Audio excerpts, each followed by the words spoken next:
여야는 이동관 방송통신위원장 후보자 지명을 놓고 첨예한 대립을 이어가고 있습니다. 다음 달 중순까지는 국회 비회기 기간이지만 현안을 놓고는 격돌이 더 격화하는 분위기입니다.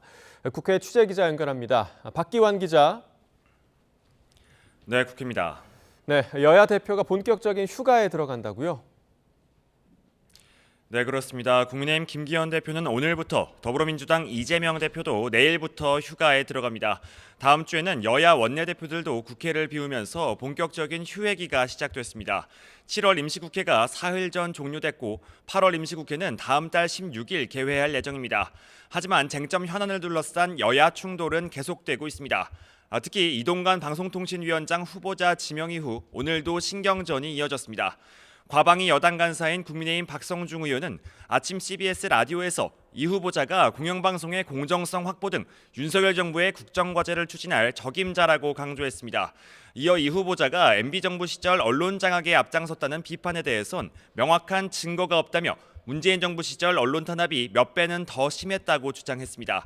반면 과방위 야당 간사인 더불어민주당 조승래 의원은 MBC 라디오에서 이 후보자가 과거 권력을 이용해 부적절하게 방송에 개입했다는 것은 분명하다며 면죄부는 쥐어지지 않았다고 말했습니다.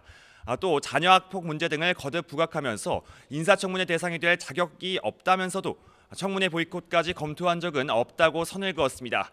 이런 가운데 서울 양평고속도로 의혹과 관련해서도 원희룡 국토교통부 장관이 검증위원회를 제안한 가운데 야당은 원 장관의 우선적인 사과와 국정조사를 요구하고 있어서 이를 두고도 기싸움이 계속되고 있습니다. 네, 오늘 과방위에서는 우주항공청 설치와 관련해서 안건조정위원회가 열리죠.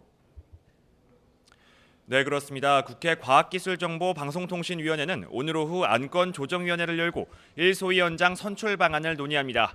애초에 우주항공청 설치 법안 논의가 지지부진하면서 법안 논의를 진행할 1소위 연장 자리가 문제가 된 겁니다. 야당은 관례대로 원내 1당 간사인 조승래 의원을 임명해야 한다고 주장하지만 여당은 우주항공청 설치에 반대되는 법안을 낸 조 의원은 안 된다며 맞서고 있습니다.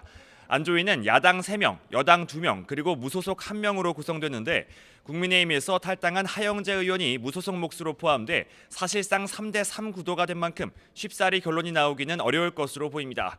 이와 별개로 여야는 오늘 오전 수해복구 TF 2차 회의를 열고 피해 지원과 재발 방지책 등을 추가로 논의합니다.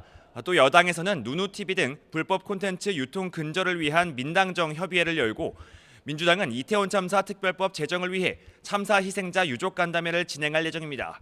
지금까지 국회에서 YTN 박견입니다.